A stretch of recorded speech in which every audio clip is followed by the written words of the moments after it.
চট্টগ্রাম টেস্টের দ্বিতীয় দিন শেষে 64 রানের লিড নিয়েছে বাংলাদেশ। দিন শেষে বাংলাদেশের প্রথম ইনিংসে সংগ্রহ 7 উইকেটে 291 রান। এর আগে জিম্বাবুয়ের প্রথম ইনিংস শেষ হয় 227 রানে। Rahman pair report. টাইগাররা নিয়ন্ত্রণ নিতে চায় চট্টগ্রাম টেস্টের দ্বিতীয় দিনে। 9 উইকেটে 227 রান নিয়ে খেলা শুরু করে জিম্বাবুয়ে। দ্বিতীয় দিন মাত্র এক বল জিম্বাবুয়ের ইনিংস স্থায়ী। তাইজুলের বলে ব্লেসিং মুজারাবানির ইনিংসের ইতি। 60 রান খরচায় 6 উইকেট শিকার করলেন তাইজুল ইসলাম। জিম্বাবুয়ের প্রথম ইনিংসের সংগ্রহ 227 রান। জবাবে বাংলাদেশকে ভালো শুরু দেন এনামুল বিজয় ও সাদমান ইসলাম। 2024 সালের সেপ্টেম্বরের পর উদ্বোধনী জুটিতে 50 রান।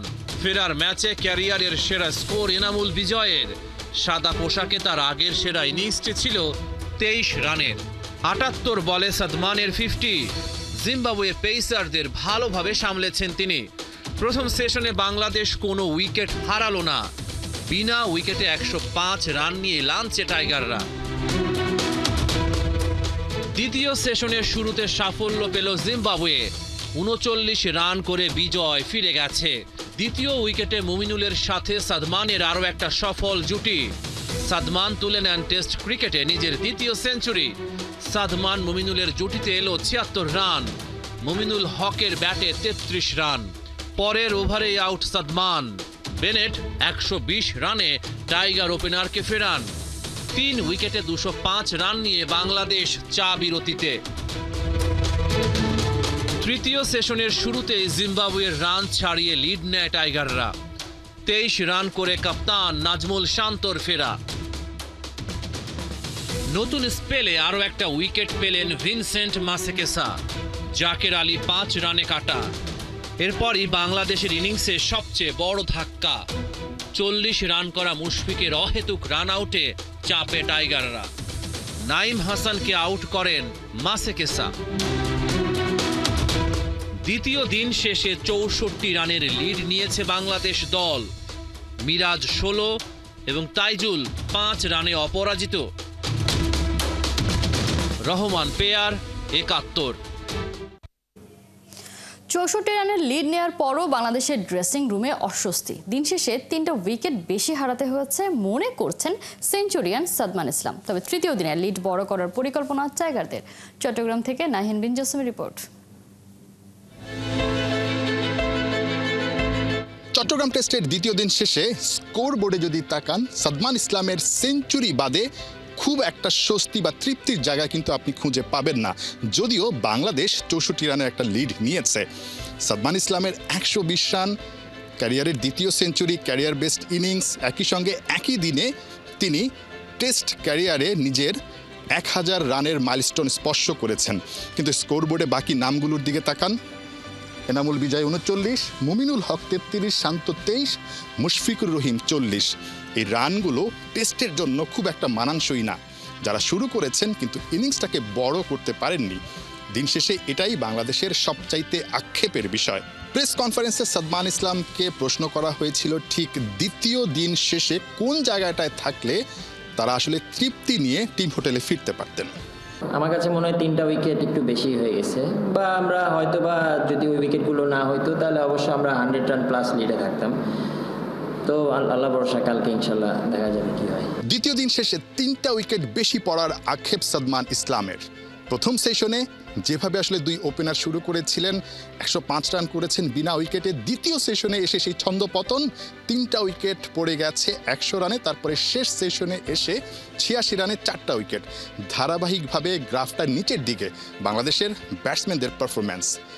ঠিক এই জায়গা থেকে এখন গেম প্ল্যানটা কি হওয়া উচিত? তৃতীয় দিনে অর্থাৎ থার্ড ডেতে কিন্তু বাংলাদেশের ব্যাটসম্যানদের আরও কিছুটা হলেও চ্যালেঞ্জ বেশি নিতে হবে। তারপরও মিরাজের উপর সাদমান ইসলাম কিছুটা হলেও ভরসা রাখছেন। বলছেন থার্ড ডেতে মিরাজ বাংলাদেশকে একটা সুবিধাজনক অবস্থানে নিয়ে যেতে পারবেন। আমরা মোটামুটি যদি আমরা আর কিছু আমার কিন্তু মিরাজ আর তাইজুল ভাই আছে, তো ওরা দুজনই ভালো ব্যাটিং করে। তো আশা করি ওদের থেকে যদি একটা ভালো পার্টনারশিপ হয় তো অবশ্যই ওইটা আমাদের খুব ভালোর দিকে নিয়ে যাবে। তো কালকের দিনটা বলা যাচ্ছে না উইকেটটা কেমন হয়, তো অবশ্য আমাদের বলাররা যদি ভালো বল করে তো খুব ভালো কামব্যাক করবো আমরা ইনশাল্লাহ। না এখন পর্যন্ত গতকালকে আর আজকে আমার কাছে সেমই মনে হয়েছে, তো 3 দিনের দিন থেকে অবশ্য উইকেটে হয়তো বা হেল্প আসতে পারে বলারদের, তো আশা থাকবে যে ওইভাবেই আমাদের বলারদের প্ল্যান যদি হয় তো ভালো হবে ইনশাল্লাহ। সাদমান ইসলামের দারুণ একটা সেঞ্চুরির পরও দ্বিতীয় দিন শেষে খুব একটা স্বস্তিতে থাকতে পারছে না বাংলাদেশ, কারণ এই টেস্টে বাংলাদেশ যতটা লিড দিতে পারত ততটাই কিন্তু ভালো অবস্থানে থাকতে পারত, যেই দায়িত্বটা এখন মেহেদী হাসান মিরাজের কাঁধে থাকছে। বাংলাদেশের জন্য তৃতীয় দিনটা অনেক বেশি ইম্পর্টেন্ট, লিডটা বাড়িয়ে নেওয়া 1 নম্বর, নাম্বার 2 হচ্ছে জিম্বাবুয়েকে যত দ্রুত সম্ভব অল আউট করে দেয়া তাদের দ্বিতীয় ইনিংসে, কারণ 4th ইনিংসে বাংলাদেশের টার্গেট যত বেশি হবে, যেটা আসলে সাদমান ইসলাম বলছিলেন তার ডে থেকে, স্পিনাররা বা বোলাররা ভালো সুবিধা পেতে পারেন। সো ওই সুবিধাটা বোলাররা পাবেন, ব্যাটসম্যানরা যাতে আসলে বিপাকে না পড়েন, যার কারণে টার্গেটটা আসলে ছোট পাওয়াটা খুব বেশি গুরুত্বপূর্ণ। নাহিয়ান বিন জসিম, 71, চট্টগ্রাম। টাইগারদের দুঃসময়ের পাশে দাঁড়িয়েছে কোমলমতি শিক্ষার্থীরা। তীব্র গরমে গ্যালারিতে কিছুটা বেড়েছে দর্শক সংখ্যা। খুদে ভক্তদের ভালোবাসায় সিক্ত টিম টাইগার্স ফ্যানদের ধন্যবাদ ও কৃতজ্ঞতা জানিয়েছেন চট্টগ্রাম টেস্টের সেঞ্চুরিয়ান সাদমান ইসলাম। চট্টগ্রাম থেকে হাসান সজীবের রিপোর্ট। মাটিতে পড়ে রয়েছে সারি সারি স্কুল ব্যাগ, কোথাও আবার রাখা কলম, স্কেল। দর্শক খরায় ভুগতে থাকা দেশের ক্রিকেটকে প্রাণ দিতে মাঠে কোমল শিক্ষার্থীদের আনাগোনা। নিয়মের জালে কলম, ব্যাগ রাখতে হয়েছে স্টেডিয়ামের গেটে। তাতে অবশ্য থামানো যায়নি খুদে ভক্তদের। বুকে লাল সবুজের পতাকা নিয়ে ঢুকে পড়েছেন মাঠে ধুঁকতে থাকা টাইগারদের উৎসাহ যোগাতে। মাত্র 50 টাকায়ও সাগরিকায় ফেরানো যায়নি দর্শকদের, ফলে বিনামূল্যে স্কুল শিক্ষার্থীদের খেলা দেখার সুযোগ করে দেয় বিসিবি। সুযোগ পেয়ে একদমই মিস করেনি পাগলাটে খুদে ভক্তরা। শান্ত মুশফিকদের খেলা দেখতে কেউ দিয়েছেন স্কুল ফাঁকি, কেউ বা ক্লাস না থাকা সত্ত্বেও পরে এসেছেন স্কুল ইউনিফর্ম। স্কুল ফাঁকি দিয়ে তারপরে খেলা দেখতে আসার, এতজনকে নিয়ে আসা, কে তুমি করছো নাকি? না, আমরা সবাই বন্ধুরা সবাই মিলে করছি। সবাই মিলে ভাঙ দিয়েছো? জি, ক্রিকেট খেলা হলো আমাদের প্রাণপ্রিয় খেলা, আর আমরা প্রায় সবাই ক্রিকেট খেলা পছন্দ করি। আমার আম্মু বলছে একদিন স্কুল মিস দিলেও কিছু হবে না। আমরা সবাই বন্ধুরা প্ল্যান করে আসছি যে স্কুলের ড্রেস ইউনিফর্ম পরে খেলা দেখতে আসবো। তাই সাগরিকায় ক্যারিয়ারের দ্বিতীয় শতকের দেখা পেয়েছেন সাদমান ইসলাম। ফাঁকা গ্যালারিতে উদযাপনে কি আফসোসে পড়ছেন? না, এমন কোনো আক্ষেপ নাই। এখন তো অবশ্য আপনার এমনও গরম, তারপরে আপনার অবশ্যই ওয়ার্কিং ডে, হয়তো বা মানুষের জন্যই আসা হয় না, তো এমন কোনো নেই। আমি তো টিমের জন্য খেলছি বা দলের জন্য যতটুকু পারার আমি করছি, এতে কোনো আক্ষেপ। সাদমানের আক্ষেপ না থাকলেও দুঃসময় খেলা দেখা দর্শকদের প্রতি ধন্যবাদ ও কৃতজ্ঞতা জানাতে ভোলেননি। খেলা তো হয়তো বা দর্শকরা মাঠেও এসে দেখে, অনেকে টিভিতে দেখে, সব দিকে, তাতে অবশ্যই যারা দেখছে তাদেরকে বড় ধন্যবাদ জানাই। দর্শকই খেলার প্রাণ। একটা দলের 12 ম্যান বলা হয় দর্শককে। বাংলাদেশের পারফরমেন্স ফিকে হয়ে যাওয়ার সঙ্গে সঙ্গে কমতে শুরু করেছিল গ্যালারিতে দর্শকের সংখ্যা। প্রথম দিন প্রায় দর্শক নেই বললেই চলে, তবে দ্বিতীয় দিনে এসে দেখা গেছে ভিন্ন চিত্র। কোমলমতি শিক্ষার্থীরা খেলা দেখতে ছুটে এসেছিলেন। সাদমান ইসলাম সেঞ্চুরি করেছেন, তিনি ধন্যবাদ জানিয়েছেন কোমলমতি শিক্ষার্থীদের। একই সাথে যারা এই গরমে বাংলাদেশের টেস্ট ম্যাচটি দেখছেন, বাংলাদেশ ভালো করলে দর্শকের সংখ্যা বেড়ে যায়। বাংলাদেশ যদি এই ম্যাচটা জিতে যায়, নিঃসন্দেহে দর্শকরা আবারও মাঠে ফিরতে শুরু করবে। হাসান সজীব, 71, চট্টগ্রাম। ঢাকা প্রিমিয়ার লিগ ক্রিকেটের শ্রেষ্ঠত্ব ধরে রাখলো ঢাকা আবাহনীর রেকর্ড। 24 বারের চ্যাম্পিয়ন হয়েছে মোসাদ্দেক হোসেন সৈকতের দল। অলিখিত ফাইনালে পাত্তাই পায়নি চিরপ্রতিদ্বন্দ্বী মোহামেডান। আগে ব্যাট করে 7 উইকেটে 240 রান করে মাহমুদুল্লাহ মুস্তাফিজের দল, জবাবে 6 উইকেট হাতে রেখে জয় তুলে নেয় আবাহনী। বিস্তারিত রিপোর্টে। ভেঙে দেয়া হয়েছিল দলটার ট্রফি ক্যাবিনেট। দল গড়তেই হিমশিম, হার দিয়ে টুর্নামেন্ট শুরু। প্রথম পর্বে মোহামেডানের কাছে কুপকাত। সেই আবাহনী শেষ ম্যাচে সেই চিরপ্রতিদ্বন্দ্বী মোহামেডানকে হারিয়ে দিল, জিতে নিল রেকর্ড 24 নম্বর ট্রফিটা। ঢাকা প্রিমিয়ার লিগ ক্রিকেটে সৈকত বাহিনীর হাতে হ্যাট্রিক শিরোপা। ডিপিএল মানেই ঢাকা আবাহনী। অলিখিত ফাইনালের সমীকরণটা একেবারে ইজি পিজি। জিত যাওয়ার ট্রফি তার। 15 বছরের খরা কাটানোর মিশনে আগে ব্যাট করতে নেমে শুরুটা ভালোই করেছিল মোহামেডান। রনি তালুকদার আর তৌফিক খানের ওপেনিং জুটি থেকে আসে 50 রান। তৌফিককে ফিরিয়ে আবাহনীকে ব্রেক থ্রু এনে দেন মৃত্যুঞ্জয় চৌধুরী। 45 রান করে ফেরেন রনি তালুকদার। বড় রান করতে ব্যর্থ হন ওয়ান ডাউনের নামা আনিসুল হক ইমন। মাহমুদুল্লাহ রিয়াদের সাথে হাল ধরার চেষ্টায় ফরহাদ হোসেন। উইকেটে থিতু হয়ে 42 রানে ফরহাদ ফিরলে 4 উইকেট হারিয়ে বিপদে মোহামেডান। আরিফুলকে সাথে নিয়ে দলকে টেনে তোলার দায়িত্বটা নেন মাহমুদুল্লাহ রিয়াদ। দুজন মিলে গড়েন 90 রানের জুটি। স্কোর বড় করতে পারেননি, 50 রান করে বিদায় নেন সাইলেন্ট কিলার। হাফ সেঞ্চুরি তুলে নেন আরিফুল। শেষ পর্যন্ত নির্ধারিত ওভারে 7 উইকেটে মোহামেডান থামে 240 রানে। আবাহনীর হয়ে পেসার মৃত্যুঞ্জয় আর অধিনায়ক মোসাদ্দেক হোসেন সৈকত নেন 2টি করে উইকেট। জবাবে খেলতে নেমে শুরুতেই হোঁচট খায় আবাহনী। 1 রানে ফেরেন শাহরিয়ার কমল। জিশান আলমকে সাথে নিয়ে দলকে বাঁচানোর চেষ্টা করেন পারভেজ ইমন। 31 বলে 28 করে ফেরেন টুর্নামেন্টের সর্বোচ্চ রান সংগ্রাহক ইমন। হাফ সেঞ্চুরি তুলে নেন জিশান। তবে দলকে জয়ের বন্দরে পৌঁছে দেওয়ার আসল কাজটা করেন 2 এক্সপেরিয়েন্স ক্যাম্পেইনার মিথুন আর ক্যাপ্টেন মোসাদ্দেক সৈকত। দুজনের 135 রানের অবিচ্ছিন্ন জুটিতে 6 উইকেটের দাপুটে জয় তুলে নেয় টুর্নামেন্টের সবচেয়ে সফল দলটা। কোহিনুর কণা, 71। টানা দ্বিতীয়বারের মতো ফেডারেশন কাপের শিরোপা জিতে নিল বসুন্ধরা কিংস। ফাইনালে আবাহনীকে টাইব্রেকারে হারিয়েছে 5-3 গোলে। গেল সপ্তাহে বাকি থাকা অতিরিক্ত সময়ের 15 মিনিটের খেলায় গোলের দেখা পায়নি কোনো দল। পরে ম্যাচ করায় টাইব্রেকারে, সেখানে কিংসের বাজিমাত। অর্ণবাপী রিপোর্ট। ঘরোয়া ফুটবলে বসুন্ধরা কিংসের রাজত্ব চলছেই। টানা দ্বিতীয়বার ওরা জিতল ফেডারেশন কাপের শিরোপা। এই উল্লাস আর উদ্দীপনা বাদ ভাঙা। বছর জুড়ে পরিশ্রমের ফল এই শিরোপা। চলতি মৌসুমে শ্রাবণ, তপু, তারিক কাজীদের এটা দ্বিতীয় শিরোপা। কিংসের অর্জনের দিনে কপালমন্দ আবাহনী। ফেডারেশন কাপের এই ফাইনালটা ছিল নাটকীয়তায় ভরা। প্রতি মুহূর্তে স্নায়ু চাপের পরীক্ষা দিয়েছে ফুটবলাররা। একে অপরকে চ্যালেঞ্জ জানিয়েছে সর্বদা।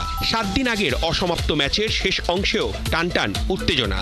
10 জনের দল নিয়েও ডিফেন্ডিং চ্যাম্পিয়নরা লড়েছে নিজেদের সাধ্যমতো। ডিফেন্স ঠিক রেখে অ্যাটাকে গিয়ে সুবিধা করতে পারেনি আকাশী নীলরা। গোলের সুযোগ তৈরি করেছে 2 দলই। গত সপ্তাহের 1-1 স্কোরেই শেষ হয় অবশিষ্ট 15 মিনিট। কিংস আবাহনীর এই ফাইনাল ম্যাচটার ভাগ্য নির্ধারণ হয় টাই ব্রেকারে।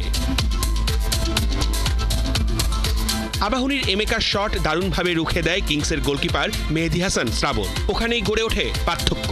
আকাশী নীলদের হয়ে রাফায়েল, সবুজ, মিরাজুল গোল করলেও হাত ঠেকানো যায়নি। টেসেলের গোলে 5-3 স্কোরে জয় নিশ্চিত হয় কিংসে। ফেডারেশন কাপে এটা ওদের 4 নম্বর শিরোপা। অর্ণবাপী, 71। স্বচ্ছতা রেখে দারুণ ছক এঁকে ব্যাডমিন্টনকে পাল্টে দেওয়ার মিশন নতুন সভাপতি সফল ব্যবসায়ী সালাউদ্দিন আলমগীরের। ব্যাডমিন্টন ফেডারেশনের দায়িত্ব বুঝে নিয়েছে নয়া অ্যাডহক কমিটি। আগের কমিটি ভেঙে অ্যাডহক কমিটি গঠন করে দিয়েছে জাতীয় ক্রীড়া পরিষদ। সভাপতির দায়িত্ব পেয়েছেন একসময় ব্যাডমিন্টন খেলা, বর্তমানে লাবিব গ্রুপের স্বত্বাধিকারী সালাউদ্দিন আলমগীর। সাধারণ সম্পাদকের ভূমিকায় আছেন সাবেক খেলোয়াড় রাসেল কবির সুমন। অ্যাডহক কমিটির সবাইকে নিয়ে মঙ্গলবার প্রথমবারের মতো সভা করেন ব্যাডমিন্টনের নয়া প্রেসিডেন্ট। কমিটির সদস্যদের কাছে জানতে চেয়েছেন উন্নতির পথ। এরপর ঘুরে ঘুরে দেখেছেন পল্টনের কোর্ট। খেলোয়াড়দের পাশে থেকে তাদের স্কিল বাড়াতে নিরলস কাজ করে যেতে চান দূরদর্শী এই সংগঠক।